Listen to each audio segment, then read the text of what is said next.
I'm here with Patrick Liu, producer for Battlefield 3. How's it going? Good, good. Feels great. People love the game, or they seem to love the game, and I'm happy to see that. Oh, they love the game. We've cycled in roughly 300 people to play the game over the last 2 days, and they can't get enough of it. Battlefield 3 looks, amazing. It's one of the best-looking games ever. What are the key graphics features that distinguish Battlefield 3 from other games? We developed Frostbite 2 now since Frostbite 1, obviously, and we added a ton of stuff. We basically rewrote a lot of the rendering from scratch. So, added like a different rendering, real-time radiosity on the PC. It produces amazing, indoor lighting. And that's the big landscape. The scale of the maps, we implemented, new streaming technology, so we make bigger maps than we have ever been able to do before. Yeah, the 64-player multiplayer, right? That's insane. I don't think I've ever played a game that has that type of level of scale for competition. How are you guys using DirectX 11 to enhance the visual quality of the game? We're doing lots of stuff. I think compute shaders is the first game that does that. That improves the quality and effectiveness of the engine. And then as for the X11 stuff, we're doing displacement mapping, tessellation. Doing great on NVIDIA cards. We do love tessellation. I know, tessellation is so sexy.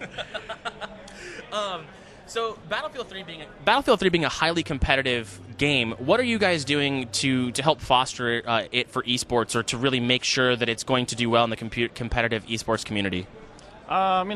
Firstly, we're working tightly together with all of these esport organizations, trying to come up with cool stuff, cool tournaments, cool prizes. We have this whole server program. We give you a lot of freedom to what you can do with your servers, customize every single weapon, stuff like that. Just helping out with the organization all around this.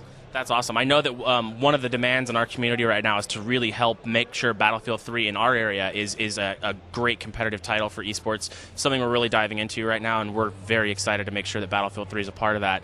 Can you talk a little bit about some system specs, or kind of what the hardware requirements might be for Battlefield 3? Because I know it's a huge question out in the community. Everybody is really curious what they need to upgrade to for Battlefield. So.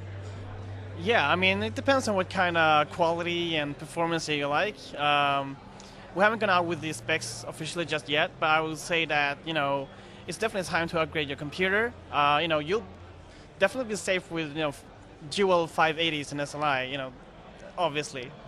Now that's sexy. So with the Battle Blog, you guys have kind of switched to a browser-based interface for game selection. Can you explain a little bit about that and what you think it's going to bring to the game? So, there are a lot of advantages with that. So firstly, people are so used to that kind of web platform nowadays and the whole social thing.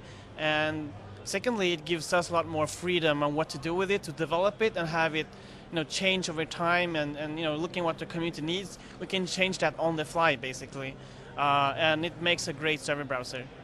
That's awesome. One of the things that I think a lot of gamers struggle with is after launch support. So if you guys are planning on using Battlelog and really making sure that it's constantly evolving, I think that's going to be really big for the community, and they're going to thrive off that a lot. So I'm excited to hear about that. Can you talk a little bit about what your plans for 3D or multi-monitor support will be for Battlefield 3? To be honest, I don't really know exact plans, but I'm pretty sure that we will support both 3D and multi-monitors. We did that with last game, Bad Company 2, and we'll continue doing that. Very cool. One of our favorite effects in Battlefield 3 is the volumetric smoke and fog. Can you talk about what it took to make that work? Because I know that it is very demanding on hardware to do that. Yeah, it certainly is very demanding. Our artists they're making an amazing job. Same time, they want to make even better. Actually, we can make it look even better, but we need to optimize it, for performance. But just having lighted particles and particles that cast shadows, stuff like that, it makes a huge difference to the volume and the feeling of the particles. Yeah, it gives this richness to the environment and this depth of field that you don't see in other games. And you've seen volumetric smoke and fog in some games, but never like this. It's everywhere. You blow off the side of a building and it's everywhere. It's really, really impressive. So what do you think about the tournament behind you? There's 24 people playing your game right now, and I don't think they want to leave. Yeah, I've been running the server a little bit. I've been watching people playing a lot of matches now. People are getting into this really quickly. They seem to appreciate the game mode. They appreciate the map, the destruction that it brings to them. And as you said, a lot of the matches have been very, very close. So excited to see people just play the game and see what kind of stuff they come up with that we haven't anticipated.